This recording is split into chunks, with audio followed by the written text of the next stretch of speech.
This is Money, Motivation, and Mike, and I am your host, Michael Wainwright, in charge of all the controls and the mothership, audio engineer Jason Wright. And hello to you, world. This is the show that will change your life. As always, you can find us info at mx3.vip, and you can find us at mx3.vip on our website. Go to our YouTube channel, youtube.com/at MX3 Podcast. Please don't forget to give us the likes, the subscribes, and hit the bell for the icon to get notified of future content. Money, Motivation, and Mike is covering freedom of speech. What a topic. And I need to express one thing here to everyone before we get into this. And I'm also going to give you some stats. But just as a disclaimer, as I've said many times on this show, these are my opinions, my knowledge, my information, my experiences, and only mine. Any comments, questions, answers, thoughts need to be directed to me, as I've already said, info at mx3.vip. And I believe today you might have some thoughts that you're going to be sending my way, because I am going to have a poll at the end of this show for you to send in and give us your thoughts on freedom of speech.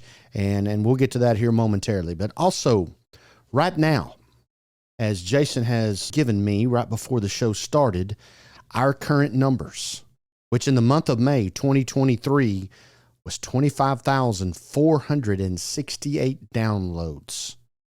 4 shows, 25,468.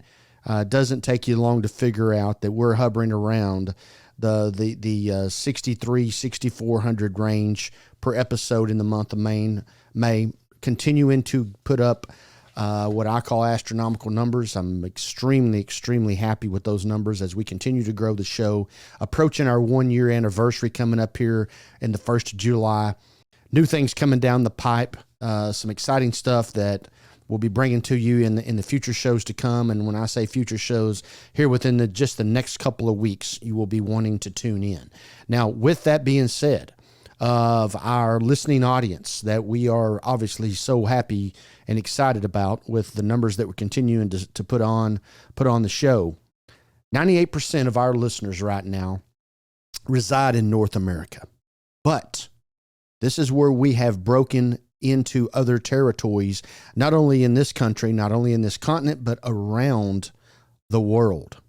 We are now being listened to or watched on YouTube in 4 different continents. North America, of course, South America, Europe, and Asia.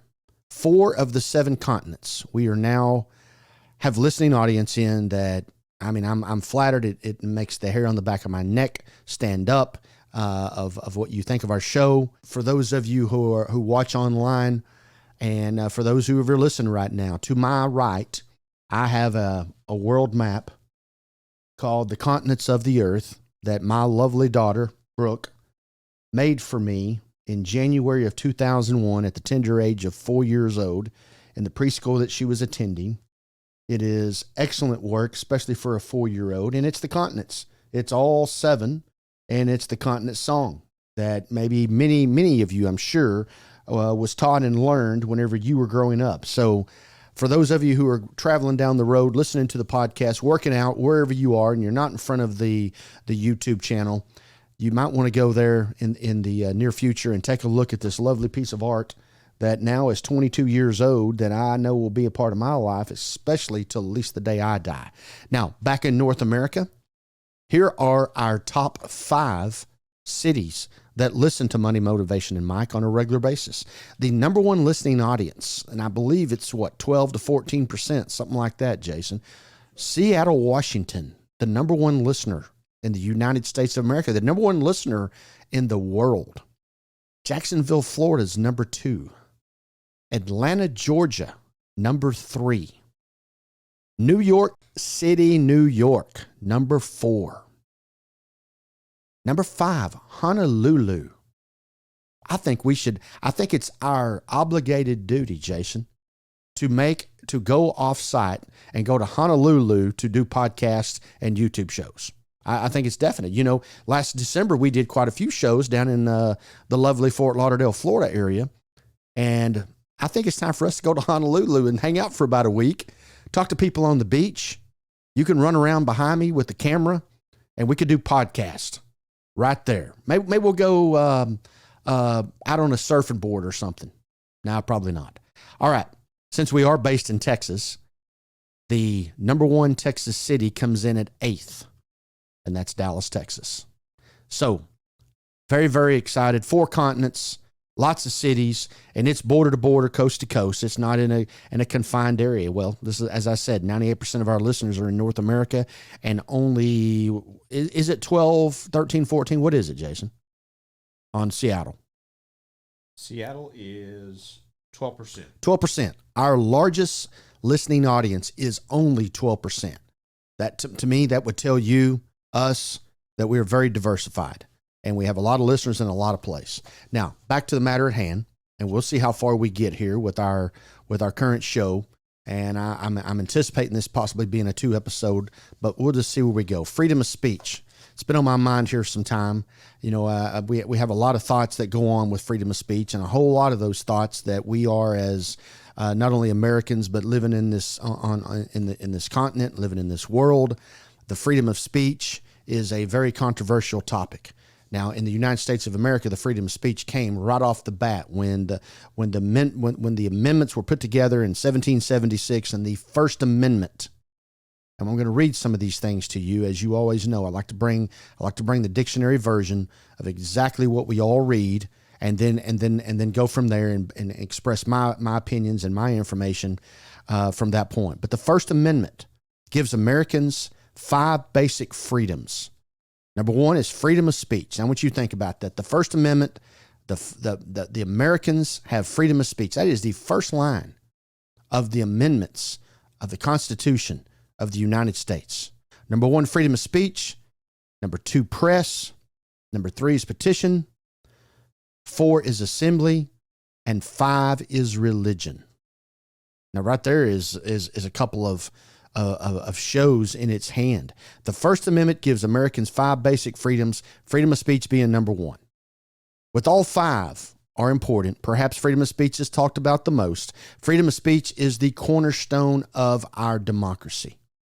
Although what you say can have consequences, like losing friends or a job or someone in your neighborhood or a team, whatever, it gives Americans the right to express opinions without government censorship or control. And more importantly, you can't go to jail for expressing your opinion. Now, there's other things and other circumstances and other consequences that come along with, we'll just say, picketing. You're out doing a picket. You're out expressing your opinion. You and I both many times have seen people in handcuffs go into jail over freedom of speech. Now, we don't know the circumstances, and I'm sure that violence has been factored into that. But that's the first thing I think of here when it says that you have the rights to go out and do these things without government censorship or control. Now, I'll also say this. Sometimes it's censored and sometimes it isn't. It depends on the topic. It depends on the person. And it depends on maybe your color, maybe your age. And obviously that's when we get into racism.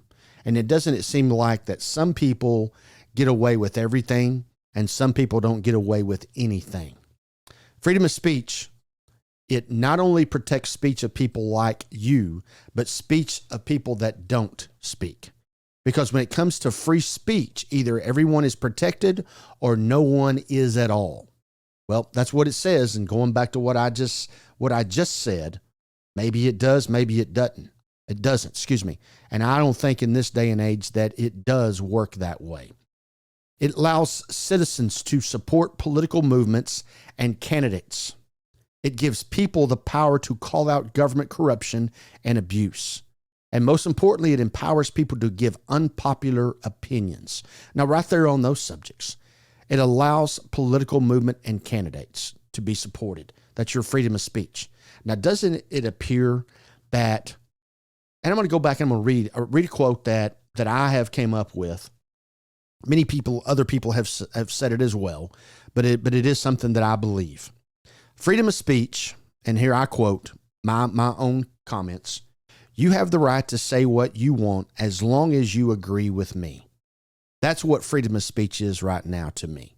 If you don't agree with what I've got to say, then I don't want to hear your freedom of speech. If you agree with me, I want you to get up here on the front line and put your shoulder up beside me, and we'll hold hands and we'll go out against our topics, our movement, whatever the case is, whatever it is you're after.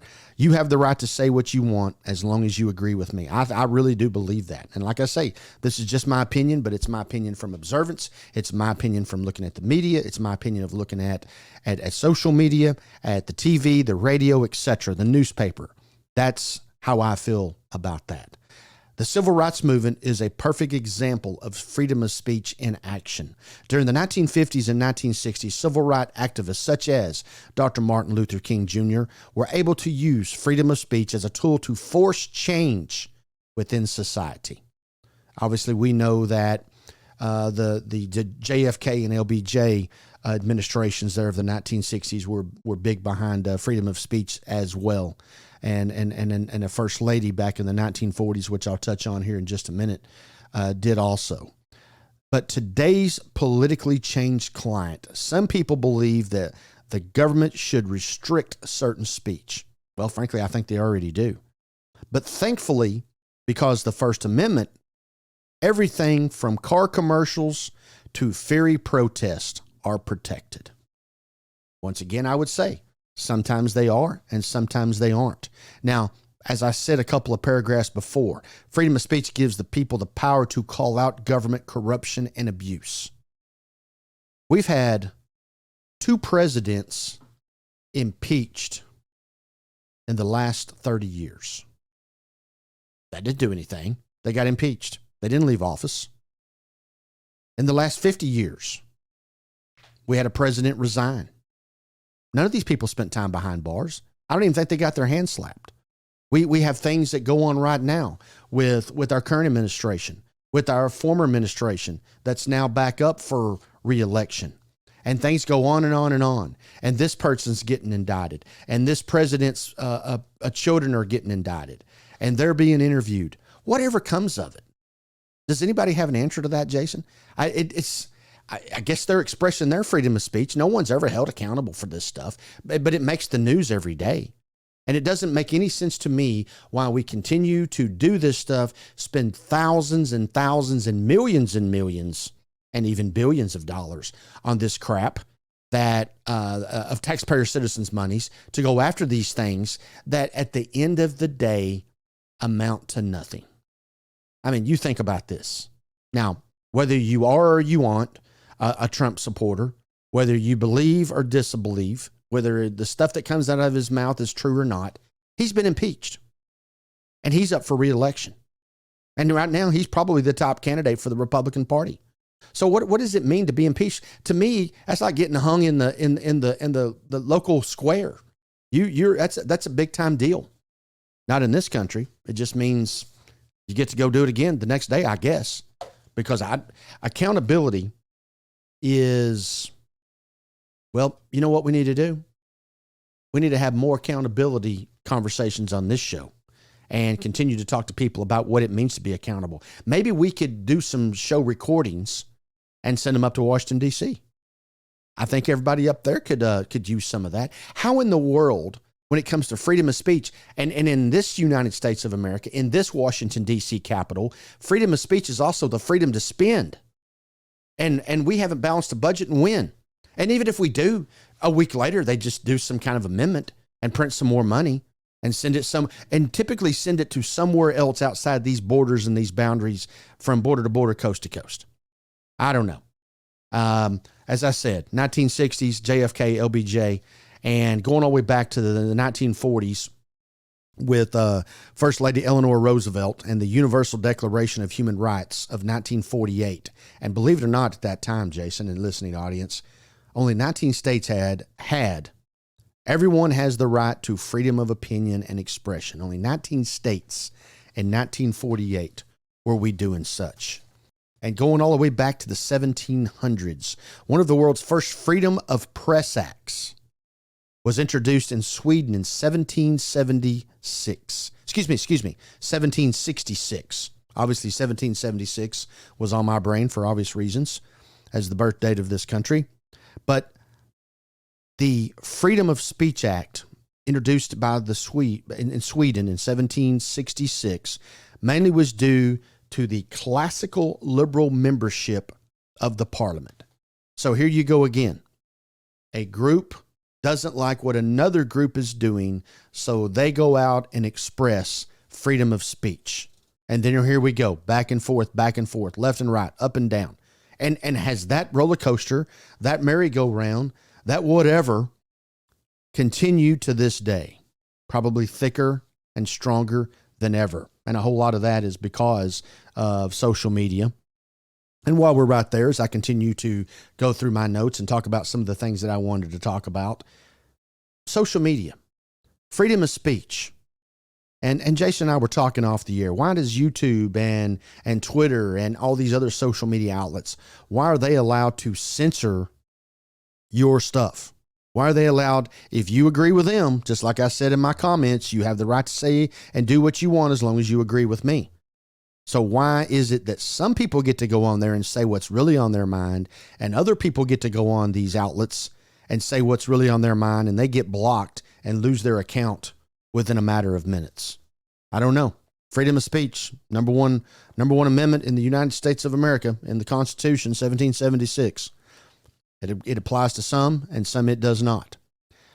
Freedom of speech also allows you the right to seek information and ideas, the right to receive information and ideas, and the right to impart information and ideas. So seeking information and receiving information, it's the two things that we do on this show most, and try to pass those along to you. And today it's about freedom of speech. And I know that when we get through with this episode, so many of you are going to be saying, what is freedom of speech? And I don't really know either. I know what it says. I know what it says and what it should be. I know what the definitions are, but frankly, it depends on who you are, what you are. And that goes into our poll that we're going to be doing here in just a minute. So, when you read and you go Google freedom of speech, and one of the first things that comes up about freedom of speech is that freedom of speech is understood to be fundamentals in a democracy. And we live in a democracy. And freedom of speech is the biggest fundamental of that democracy. But sometimes we get lost, and we get lost because of the limitations. Now, those limitations have gotten stronger and stronger, in my opinion, where it used to be about slander and pornography and obscenity, etc., the fighting words. But limitations to me have went farther than that, where the freedom of speech is not regarded as an absolute by some, with most legal systems generally setting limits on the freedom of speech, particularly when freedom of speech conflicts with other rights and protections, such as in the cases of what I just said, with slander and pornography and obscenity and fighting words and intellectual property, when you go out and damage intellectual property. Now, I went back over here a while ago, and I was thinking about the first definition of freedom of speech and those 5 supporting headers of what the freedom of speech is. And if you remember, that number 5 was religion. So why do we not pray in a school anymore? Or why should we pray in a school? It says right here that, in my opinion, you can. It's number 5. So we can get together and we can get together and report as press. We can go outside and say what we want to do. We can petition people in a picket line. We can have assembly with one another. And the 5th one, once again, is religion. But like I've said before on this show, that dollar bill still says, "In God we trust." Sometimes I wonder, what God is it that we're trusting? The internet obviously has changed a lot of things, but it goes back farther than all of the let's say the notoriety that it has received over, let's just say, the last decade, the last 2 decades, because we all know that the World Wide Web kind of kicked off there in the early 90s, the 92, 93, 94. That's when it really took off. I know that it existed before then, but the Communication Act of 1996 was the first major attempt by the United States Congress to regulate pornographic material on the internet.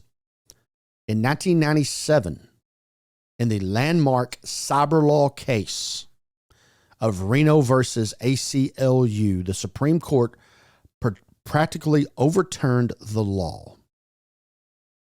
So in 1996, the United States Congress passed the law, and in 1997, the U.S. Supreme Court overturned it to where it was determined that it was unconstitutional to keep pornographic material off the internet. And now you can go and you can find that stuff at the push of a button. And we wonder why some of the things that go on in this world go on. The possibility of information, the possibility to go out and get knowledge is bigger, thicker than ever before, and it's bigger today than it was yesterday, and it'll be bigger tomorrow than it is today. And the internet has changed a whole lot of those things, not only on freedom of speech, but a lot of other stuff that personally I believe is a lot of negativity. But once again, those are my opinions, and my opinions only. As we started talking about this subject, Jason said, blot me out of this particular subject because I know we're going to get a lot of feedback, and hopefully it'll all be directed at you. Guilt by association, Jason. Since our three names, two of them are the same, you really are guilty as charged, sir. But nevertheless, yes, they are my opinions. I come up with every topic that we do on this show. I come up with every opinion. Jason does all the other things. So when we get here to the end of this episode, which we are coming to, I have a question for you. We're going to take a poll, and we're going to take a poll for a couple of weeks. Yeah, we're going to take a poll for a couple of weeks. It's going to go into the next show, and let's just say sometime in mid-June, I will release the information that we receive from you through our email. Now remember, info@mx3.vip, where you can always find Money, Motivation, and Mike. You also can just go to mx3.vip, and then it will take you to the proper place where you can contact us. Now, the reason I'm bringing this up is, does freedom of speech apply to everyone? And does it apply to everyone on the same level?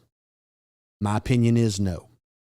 And my opinion is it gets broader and broader, wider and wider, from the top to the bottom every day. So who has, listening audience, in 4 continents? Did I mention 4 continents, Jason? Yes, I did. I'm real proud of that. Listening audience, who has the least amount of freedom of speech, not only in this country, but in this world? And number 1 is the white male. And number 2 is the white female. Number 3 is the African American male. Number 4 is the African American female.